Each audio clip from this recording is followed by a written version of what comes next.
নমস্কাৰ বন্ধুসকল, welcome to my YouTube channel Assam career latest. আজি পুনৰ নতুনকৈ চাকৰি আহিছে আয়ুষ মন্ত্ৰালয় বিভাগৰ ফালৰ পৰা। বহুখিনি পোষ্ট মুকলি কৰি দিছে আয়ুষ মন্ত্ৰালয় বিভাগৰ ফালৰ পৰা।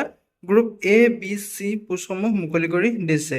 যদি আপুনি এই পোষ্টসমূহত আবেদন কৰিব বিচাৰে তেনেহ'লে আবেদনসমূহ কৰি ল'ব পাৰিব। পোষ্টসমূহত আপুনি কেনেদৰে আবেদন কৰিব, আবেদন কৰিবলৈ আপোনাৰ বয়সৰ সময়সীমা কিমান লাগিব, কিমান এপ্লিকেশ্যন ফিজ কাটিব লাগিব, লগতে এই পোষ্টসমূহত চিলেকশ্যন প্ৰচিডিউৰ কেনেকুৱা হ'ব, সকলো তথ্য ভিডিঅ'টোত আলোচনা কৰিম। ভিডিঅ'টো শেষলৈকে চাই যাব, অলপ স্কিপ নকৰাকৈ। যদি ভিডিঅ'টো চাই ভাল পায় এটা লাইক কৰিব পাৰে। লগতে প্ৰতিদিনে জবৰ আপডেটসমূহ পাই থাকিবলৈ হ'লে আমাৰ হোৱাটছআপ চেনেলটো ফ'ল' কৰি ল'ব পাৰে। লগতে ভিডিঅ'টো সকলো বন্ধু বান্ধৱীলৈ শ্বেয়াৰ কৰি দিব যাতে সকলোৱে প্ৰতিদিনে জবৰ আপডেটসমূহ পাই থাকিব পাৰে। এতিয়া দেখিবলৈ পাইছে মিনিষ্ট্ৰী অফ আয়ুষ ৰিক্ৰুটমেণ্ট 2025, যিহেতু মিনিষ্ট্ৰী অফ আয়ুষ মন্ত্ৰালয় বিভাগৰ ফালৰ পৰা যিহেতু পোষ্ট মুকলি কৰি দিছে, গ্ৰুপ এ, গ্ৰুপ বি আৰু গ্ৰুপ চি পোষ্টসমূহ মুকলি কৰি দিয়া হৈছে। যদি আপুনি পোষ্টসমূহত ইণ্টাৰেষ্টেড হয়, এলিজিবল হয়, আবেদনসমূহ কৰি ল'ব পাৰিব। 394টা পোষ্ট মুকলি কৰি দিছে আয়ুষ মন্ত্ৰালয়ৰ ফালৰ পৰা। 394টা পোষ্ট মুকলি কৰি দিয়া হৈছে। গ্ৰেড 3 গ্ৰেড 4 লেভেলৰ পোষ্টসমূহ দেখিবলৈ পাব। ইয়াতে ভেকেঞ্চিটো আহিছে আয়ুষ মন্ত্ৰালয় ভাৰতী 2025ৰ ফালৰ পৰা। এতিয়া অৰ্গেনাইজেশ্যনটোৰ নেম হৈছে মিনিষ্ট্ৰী অফ আয়ুষ। ইয়াতে পোষ্ট নেমসমূহ হৈছে group A, B and C post দেখিবলৈ পাব।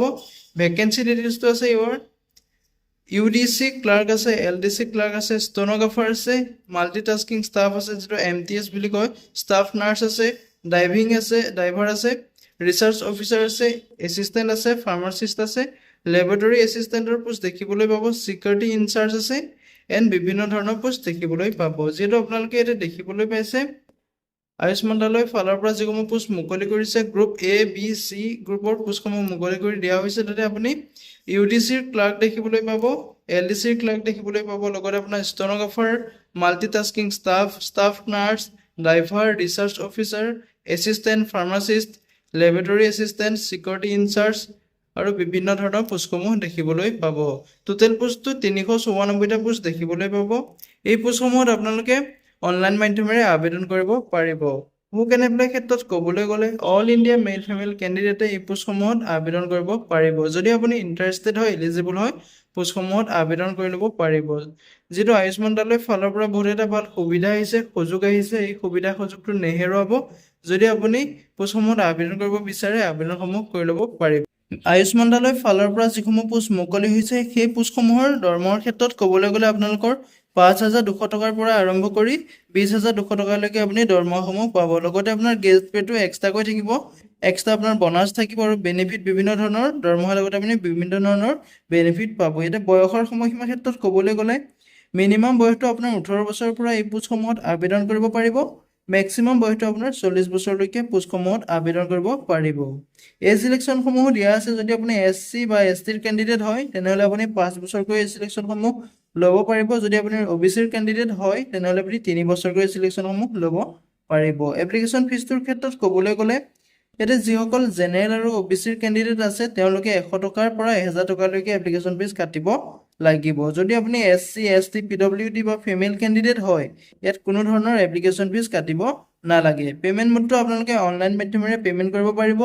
Credit card, debit card, net banking যিকোনো মাধ্যমেৰে আপুনি পে'মেণ্ট কৰিব পাৰিব। ভিডিঅ'টো চাই যদি ভাল পাইছে এটা লাইক কৰিব আৰু মোৰ চেনেলটোলৈ যদি প্ৰথমবাৰৰ কাৰণে আহিছে তেনেহ'লে চেনেলটো ছাবস্ক্ৰাইব কৰিবলৈ নাপাহৰিব যাতে প্ৰতিদিনে জবৰ আপডেটসমূহ আমাৰ চেনেলটোৰ দ্বাৰা পাই থাকিব পাৰে। ইয়াতে চিলেকশ্যন প্ৰচেছটো দিয়া আছে। ৰিটেন এক্সাম হ'ব যিটো আপোনাৰ CBT টেষ্ট হ'ব, কম্পিউটাৰ বেচিড টেষ্ট হ'ব। ইয়াতে ৰিটেন এক্সামত কোৱালিফাই কৰাৰ পিছত আপোনাৰ ইণ্টাৰভিউৰ কাৰণে আপোনাক মতা হ'ব। যদি আপুনি এডুকেশ্যন কোৱালিফিকেশ্যনৰ ক্ষেত্ৰত ইয়াত দিয়া আছে মিনিমাম আপুনি ইয়াতে 10 পাছ কৰি এই পোষ্টসমূহত আবেদন কৰিব পাৰিব। যদি আপুনি 12 পাছ গ্ৰেজুৱেশ্যনো কৰি থৈছে তেতিয়াও আপুনি পোষ্টসমূহত আবেদন কৰিব পাৰিব।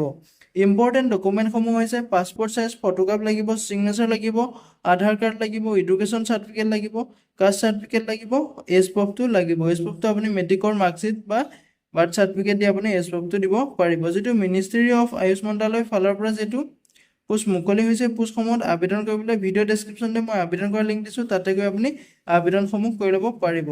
অনলাইন ফৰ্ম ষ্টাৰ্টিং ডেটটো আপোনাৰ 1 আগষ্টৰ তাৰিখৰ পৰা এই পোষ্টসমূহত আবেদন প্ৰক্ৰিয়াটো ষ্টাৰ্ট হৈ যাব। লাষ্ট ডেটটো আপোনাৰ 31 আগষ্টৰ তাৰিখলৈকে পোষ্টসমূহত লাষ্ট ডেট থাকিব। যদি আপুনি ইণ্টাৰেষ্টেড হয়, এলিজিবল হয়, এই পোষ্টসমূহত আবেদন কৰিব পাৰিব, যিহেতু 1 আগষ্টৰ তাৰিখৰ পৰা আবেদন প্ৰক্ৰিয়াটো ষ্টাৰ্ট হৈ যাব। আজিলৈ ভিডিঅ'টো ইমানেই আছিলে। যদি ভিডিঅ'টো চাই ভাল পালে এটা লাইক কৰিব আৰু মোৰ চেনেলটোলৈ যদি প্ৰথমবাৰৰ কাৰণে আহিছে তেনেহ'লে চেনেলটো ছাবস্ক্ৰাইব কৰিবলৈ নাপাহৰিব। জয় হিন্দ, জয় অসম।